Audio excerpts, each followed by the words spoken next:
Êtes-vous découragé? Vous souffrez? Eh bien aujourd'hui vous allez voir un conseil qui nous est donné non pas par le Padre Pio exactement, mais par l'observation de ce que le Padre Pio a subi. Et un jour il raconte cela à son directeur spirituel et supérieur. Aujourd'hui, pas de découragement. Padre Pio aussi a subi les pires tentations. Chers amis fidèles du Padre Pio, bonjour, mon nom est Jean Goyard et vous assistez au programme sur le pas du Padre Pio.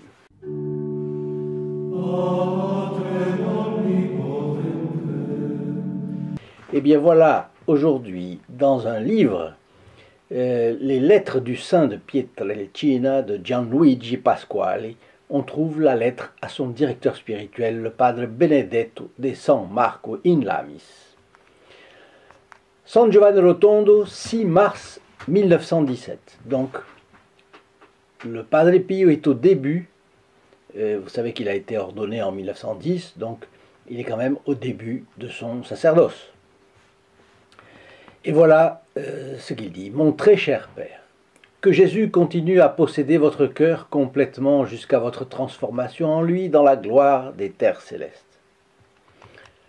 Votre dernière lettre, courte certes, mais pleine d'assurance et de conseils sains et affectueux, a vivement touché mon cœur et m'a fait promettre au cher Jésus de commencer à l'aimer vraiment, sans agitation, et de consacrer à nouveau toute ma vie à son saint service. Je ressens un désir très vif, même sans y penser la plupart du temps, de passer tous les moments de ma vie à aimer le Seigneur. Je voudrais rester à son côté et tenir une de ses mains et parcourir joyeusement ce chemin douloureux où il m'a mis. Mais je dis ça, la mort au cœur, la confusion dans l'âme et la honte sur le visage, parce que mes désirs ne correspondent pas à l'exacte réalité. La moindre chose suffit à m'agiter. Que j'oublie les assurances que vous m'avez données et me voilà jeté dans les bras de la plus profonde nuit de l'esprit qui me fait souffrir jour et nuit. Mon Dieu, mon Père, comme est fort le châtiment que je dois à mon infidélité passée.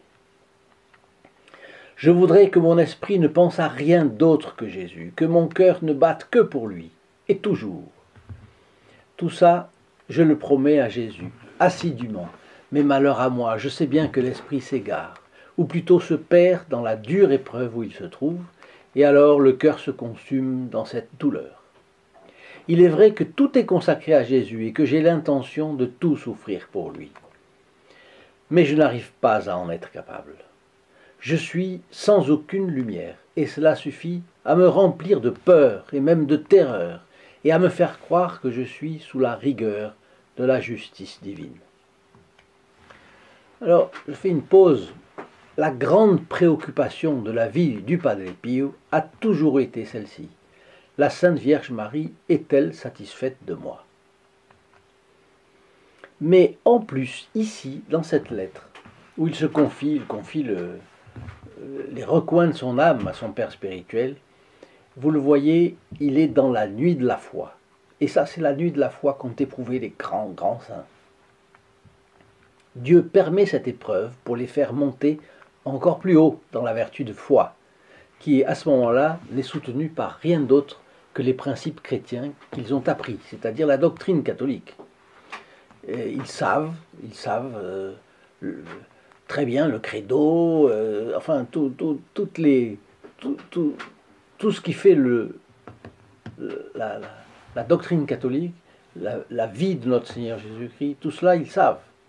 Mais toute la sensibilité, toutes les impressions bonnes ont disparu et tout leur fait penser qu'aimant Dieu d'une façon tellement insuffisante, ils sont rejetés par lui.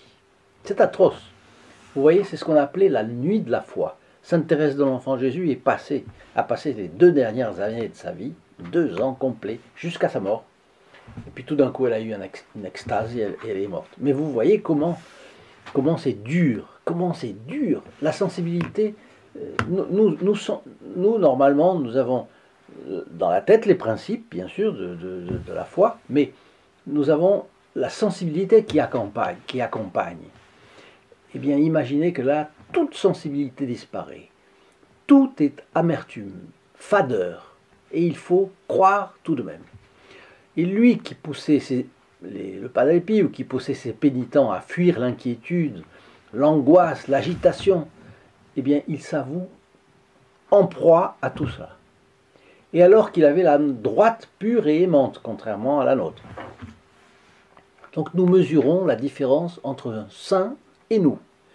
Est-ce que nous nous demandons, par exemple, à chaque instant, la bienheureuse Vierge Marie est-elle contente de moi? Nous nous plaignons d'avoir des épreuves. Si nous les supportons avec résignation, Dieu va nous faire progresser. En attendant, sachons que il faut essayer de sortir de soi. Quand on est comme ça, quand on a des épreuves, il faut essayer de voir ailleurs. Ne pas se renfermer sur nos épreuves, nos souffrances physiques ou morales. Et il faut penser aux âmes des pécheurs, parce que pour notre Seigneur Jésus-Christ, c'est ça qui compte, l'âme des pécheurs. Nos mérites en seront plus affermis, et quand les épreuves seront apaisées, nous nous retournerons sur ces moments que nous avons vécus, et nous verrons que la cause de Dieu aura avancé en petite partie avec notre aide. Quelle gloire pour le bon Dieu, n'est-ce pas? Alors, pas de découragement, au contraire, courage, énergie, force, résolution. C'est ça le conseil que le Padre Pio nous donne. Et pour vous aider à penser aux autres, aux âmes des pécheurs, voilà que je vous donne un lien ici en bas. Je vous y donne rendez-vous et vous y retrouverez avec plaisir. Donc, le Padre Pio continue. Je suis de plus en plus sûr de cette vérité, c'est-à-dire de subir les foudres de la justice divine. Mon esprit voyant Dieu devenir de plus en plus grand, de plus en plus distant, de plus en plus lointain et caché dans les nuages de plus en plus épais. Mon esprit se fixe sur cet objet qui ne me sort plus de la pensée. Et plus je fixe mon regard sur lui, plus je vois qu'il se cache dans ce nuage. Un nuage semblable à ces vapeurs humides qui s'élèvent du sol sous l'effet du soleil qui se lève. Le Père Céleste ne manque pas non plus de me faire participer aux douleurs de son Fils unique, y compris physiquement. Ces douleurs sont si aiguës qu'elles ne peuvent être ni décrites, ni même imaginées. Je ne sais pas si c'est le manque de force ou si c'est de ma faute, quand, dans cet état, sans le vouloir, je pleure comme un enfant. C'est une épreuve très dure de ne pas savoir si, dans ce que je fais, se trouve la compassion de Dieu pour moi, ou si je l'offense. De nombreuses assurances m'ont été données à ce sujet, mais que voulez-vous, on n'a pas Dieu pour voir. Et puis l'ennemi veut toujours s'insinuer pour faire ses dégâts. Le diable profite de tout ça, bien sûr. Et il suggère que ces assurances ne couvrent pas toutes mes actions, et encore moins pour toujours. Mon Père, parlez-moi encore de tout ça. Venez calmer mon pauvre esprit, assiégé de toutes parts. Pensez que je suis un pauvre aveugle et que j'ai une nécessité absolue de votre orientation.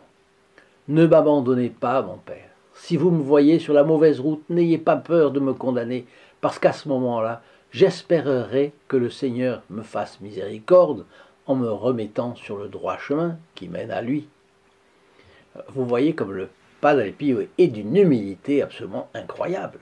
Lui qui aidait des milliers et des millions, peut-être des centaines de milliers en tout cas, d'âmes, eh bien, lui était désemparé face à l'épreuve que Dieu permettait et de notre côté aux tentations du diable.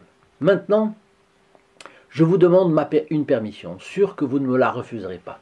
J'ai un vif désir de m'offrir en victime au Seigneur pour l'amélioration des élèves du collège séraphique, que j'aime tendrement. À cause de cela, je n'épargne pas mes difficultés personnelles. Il faut savoir que le Padre Pio, à ce moment-là, confessait les garçons de ce collège séraphique, qu'on l'appelait, c'était le petit séminaire, en fait, des moines, et s'occupait de leur direction spirituelle. Il continue. Il est vrai que j'ai beaucoup de raisons pour remercier le Père Céleste de la bonne transformation chez la majorité des élèves de l'internat, mais je ne suis pas encore pleinement satisfait. Je vous prie donc de ne pas me refuser ce que je vous demande. Jésus me donnera la force de supporter cet autre sacrifice. Donc vous voyez que le Padre Pio est en proie à des plus grands sacrifices et il trouve le moyen d'en faire un autre. Comme nous sommes différents, mais comme nous pouvons imiter le Padre Pio, nos épreuves sont si petites par rapport aux siennes et les sacrifices que le bon Dieu nous demande dans la vie de tous les jours sont si petits à côté de cela. Alors nous pourrions faire les sacrifices. Des sacrifices, si vous manquez d'idées, prenez votre souris et cliquez et partagez. Et puis abonnez-vous si vous n'êtes pas abonné. Et ensuite, vous avez toute manière de faire. Et puis, vous savez qu'il y a des personnes qui font un sacrifice pour notre chaîne, un acte militant, d'action et également d'aide économique, si vous pouvez le faire. Faites-le, vraiment. Vous savez, nous n'avons pas de mécène, du tout. Le Padre Pio continue. Père, je vous supplie les larmes aux yeux, de ne jamais m'abandonner et de me bénir toujours. Dans l'attente d'une lettre de votre part qui viendra calmer les tempêtes qui environnent mon esprit, je vous baise la main, étant toujours votre pauvre fils. Frère Pio, Capucin. Voyez comme c'est très touchant de le voir aux prises à de grandes épreuves. Eh bien, si vous avez aimé, mettez votre like, donnez-moi vos commentaires et je vous dis à très bientôt. Au revoir.